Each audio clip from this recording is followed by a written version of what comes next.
नमस्कार दोस्तों, स्वागत है आपका। आशा है आप सब लोग स्वस्थ होंगे। आइए सुनते हैं आज की कथा कहानी। एक नगर में एक बूढ़ा चोर रहता था। 16 वर्षीय उसका एक लड़का भी था। चोर जब ज्यादा बूढ़ा हो गया तो उसने अपने बेटे को चोरी की विद्या सिखाने लगा। कुछ ही दिनों में उसका लड़का चोरी विद्या में प्रवीण हो गया। अब दोनों बाप बेटा आराम से जीवन व्यतीत करने लगे। एक दिन चोर ने अपने बेटे से कहा, देखो बेटा, साधु संतों की बात कभी नहीं सुननी चाहिए। अगर कहीं कोई महात्मा उपदेश देता हो तो अपने कानों में उंगली डालकर वहां से भाग जाना।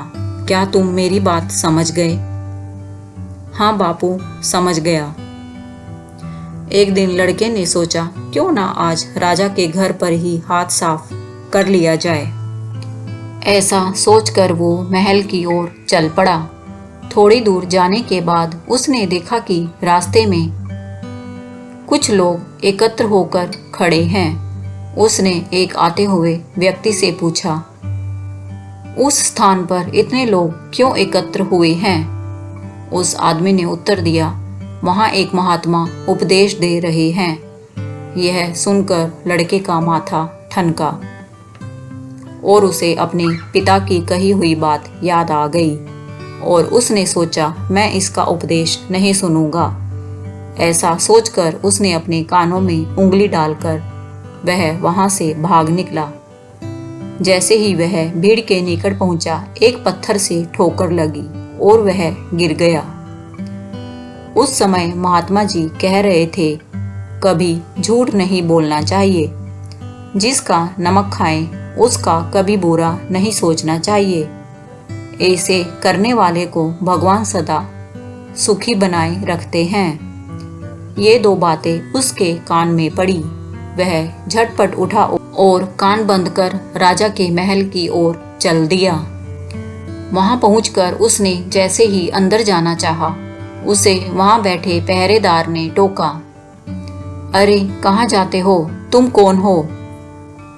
उसे महात्मा का उपदेश याद आया, झूठ नहीं बोलना चाहिए। चोर ने सोचा, आज सच ही बोलकर देखता हूँ।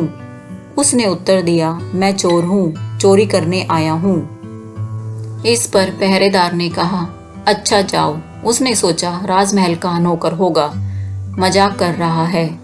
चोर सच बोलकर राजमहल में प्रवेश कर गया। वह एक कमरे में घुसा। वहां ढेर सारा पैसा तथा जेवर देख उसका मन खुशी से भर गया। एक थैले में सब धन भर लिया और दूसरे कमरे में घुसा। वहां रसोई घर था। अनेक प्रकार का भोजन वहां रखा हुआ था। वह खाना खाने लगा। खाना खाने के बाद वह थैला उठाकर चलने लगा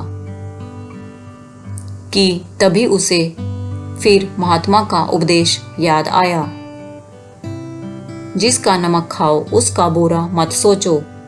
उसने अपने मन में कहा, खाना खाया उसमें नमक भी था, इसलिए राजा का बुरा नहीं सोचना चाहिए। इतना सोचकर थैला वहीं रख वह वापस चल पड़ा। पहरेदार ने पूछा, क्या हुआ, चोरी क्यों नहीं की? तो लड़के ने कहा, देखिए, जिसका नमक खाया है उसका बुरा नहीं सोचना चाहिए। मैंने राजा का नमक खाया है, इसलिए चोरी का माल नहीं लाया, वहीं रसोई घर में छोड़ आया। इतना कहकर वह वहां से चल पड़ा। उधर रसोइये ने शोर मचाया, पकड़ो पकड़ो चोर भागा, पकड़ो पकड़ो चोर भागा जा रहा है। पहरेदार ने चोर को पकड़कर दरबार में उपस्थित कर दिया। राजा के पूछने पर उसने बताया कि एक महात्मा के द्वारा दिए गए उपदेश के मुताबिक मैंने पहरेदार के पूछने पर अपने को चोर बताया, क्योंकि मैं चोरी करने आया था। आपका धन चुराया, लेकिन आपका खाना भी खाया जिसमें नमक मिला था, इसलिए आपके प्रति बुरा व्यवहार नहीं किया और धन छोड़कर भागा। उसके उत्तर पर राजा बहुत खुश हुआ और उसे अपने दरबार में नौकरी दे दी। वह लड़का 2-4 दिन घर नहीं गया तो उसके बाप को चिंता हुई कि बेटा पकड़ लिया गया। लेकिन 4 दिन के बाद लड़का आया तो बाप अचंभित रह गया और अपने बेटे को अच्छे वस्त्रों में देखकर उसने पूछा, बेटा तुम कहाँ थे? मैं तो घबरा गया था, कहीं तुम्हें किसी ने चोरी करते हुए पकड़ तो नहीं लिया। इस पर लड़का बोला, बापूजी आप तो कहते थे कि किसी साधु संत की बात मत सुनो, लेकिन मैंने एक महात्मा की बात सुनी और उसी के मुताबिक काम किया तो देखिए सच्चाई का फल मुझे राजमहल में अच्छी नौकरी मिल गई। दोस्तों कमेंट करके बताएं आपको आज की कहानी कैसी लगी। यदि यह धार्मिक कथा कहानी आपको बहुत अच्छी लगी है तो इसको लाइक करें। दोस्तों अगर आपने अभी तक यह चैनल सब्सक्राइब नहीं किया है तो इसे सब्सक्राइब करके मेरी YouTube फैमिली का सदस्य बन जाएं। धन्यवाद। जय सिया राम। ओम नमः शिवाय।